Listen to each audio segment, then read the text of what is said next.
Assalamualaikum warahmatullahi wabarakatuh. Alhamdulillah, Allahumma sholli ala Muhammad. Kembali lagi di channel Enigma CPNS, solusi soal-soal CPNS. Pada video kali ini, Enigma CPNS akan membahas mengenai soal SKB CPNS, khususnya di bidang SKB akuntansi. Soal yang sering keluar di tahun lalu, oleh karena itu tonton video ini sampai selesai.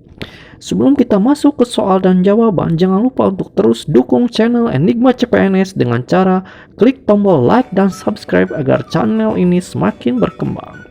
Oke, langsung saja kita ke soal yang pertama.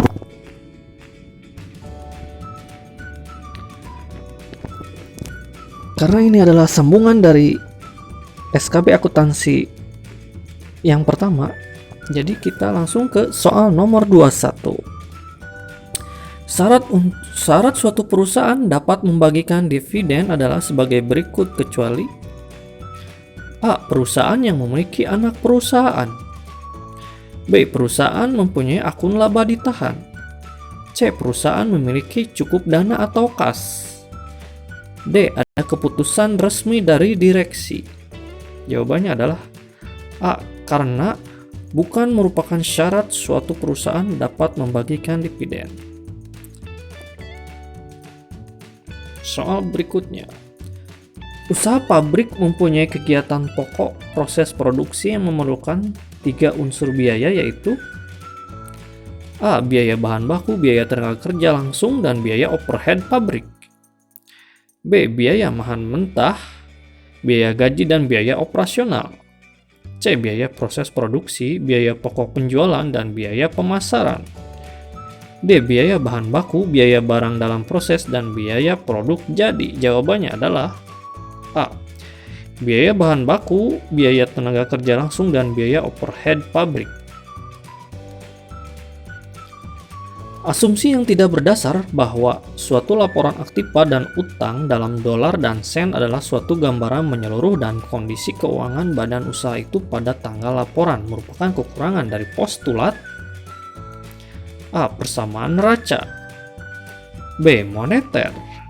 C. Biaya. D. Pengakuan laba. Jawabannya adalah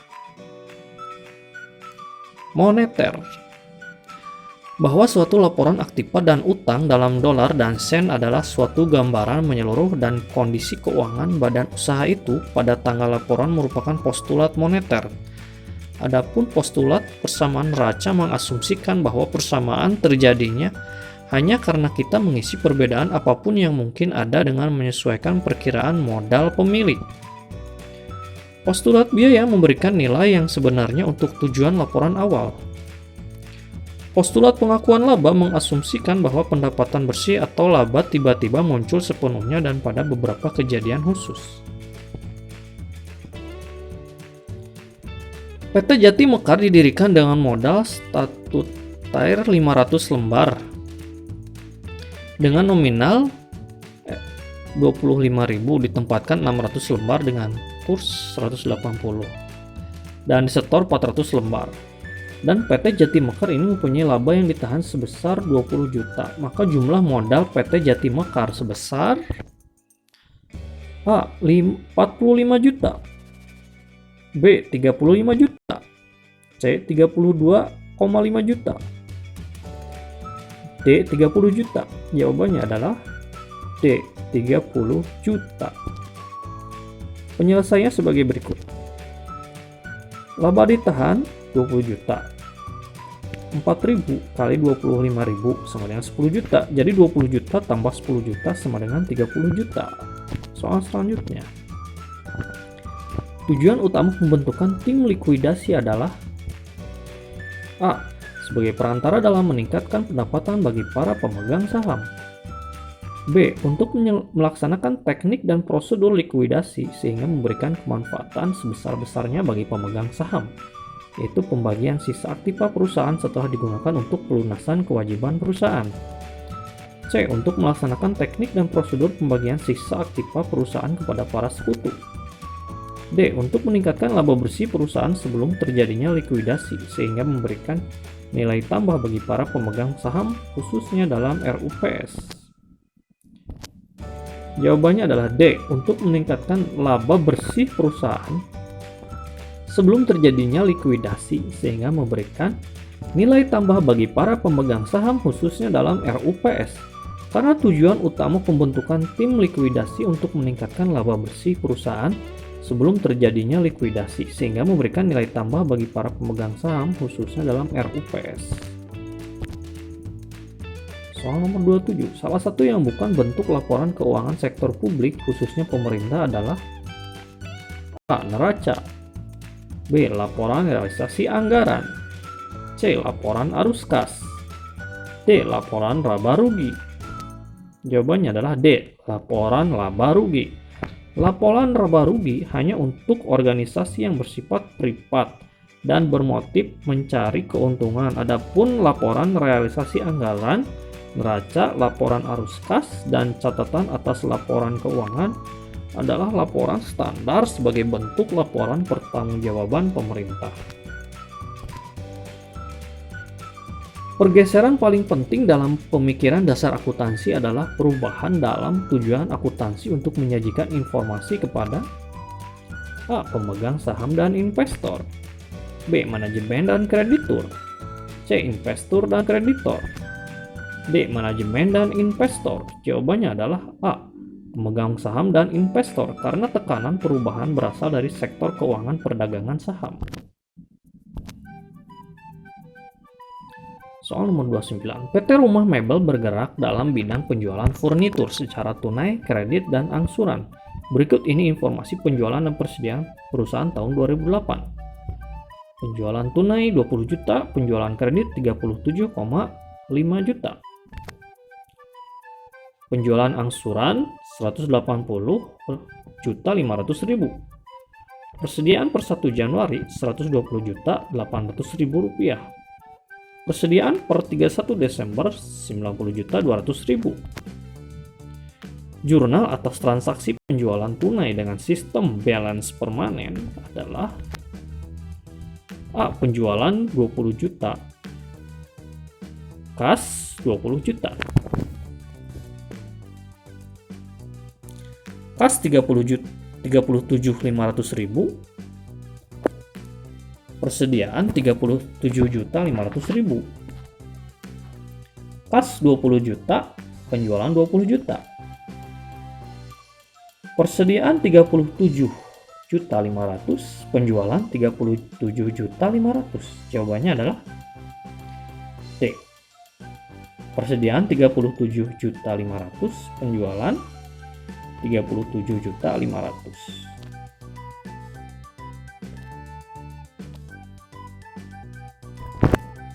Nilai masukan mencerminkan ukuran imbalan yang diserahkan untuk memperoleh aktiva yang digunakan oleh perusahaan dalam operasinya.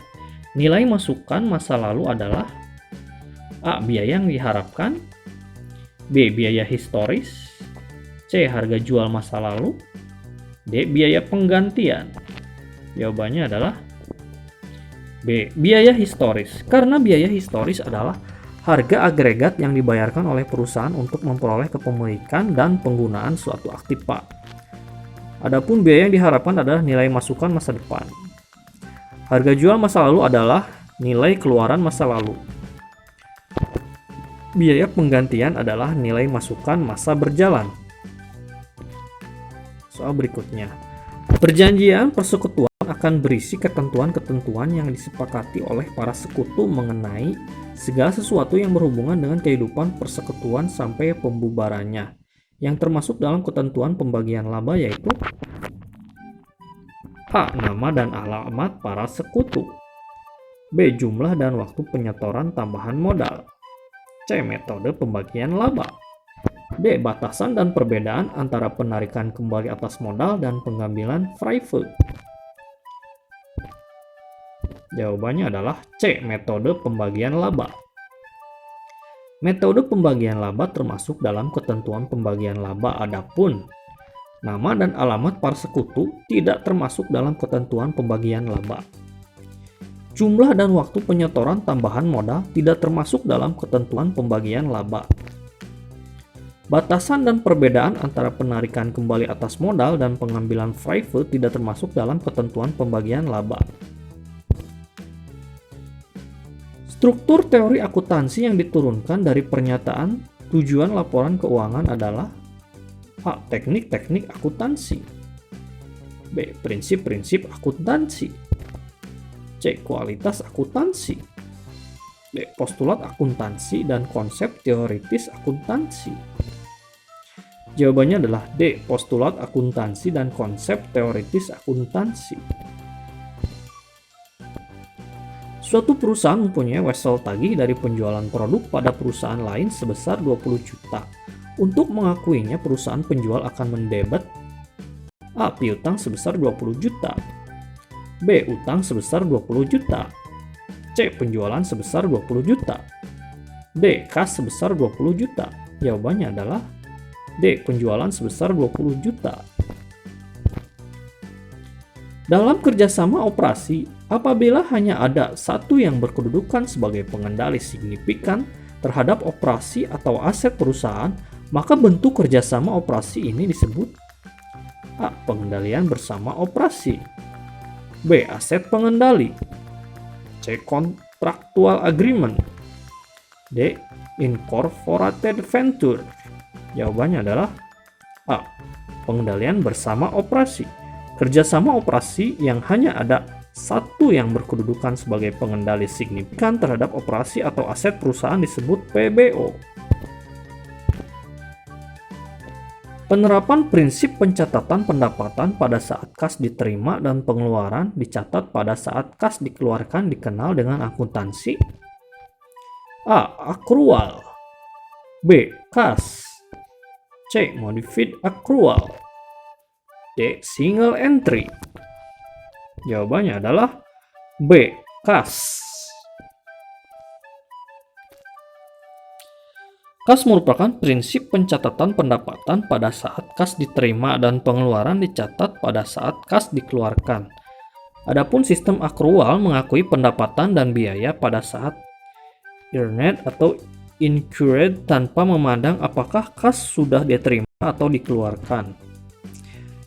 Basis modified accrual bercirikan expenditure di accrued tetapi revenue dicatat pada saat kas diterima. Single entry adalah sistem pencatatan pembukuan transaksi akuntansi. Oke, sementara cukup sekian untuk video kali ini. Semoga kita semua diberikan kemudahan dan kelancaran dalam mengikuti ujian SKB nanti. Tips dari Enigma CPNS: jangan lengah, teruslah belajar karena pesaing Anda juga terus belajar. Teruslah berdoa karena pesaing Anda juga terus berdoa. Tingkatkan ibadah, jauhi maksiat karena doa yang diterima Allah adalah doa orang yang paling sedikit dosanya. Semoga sukses dan jadi PNS. Akhir kata, wassalamualaikum warahmatullahi wabarakatuh dan sampai jumpa di video berikutnya.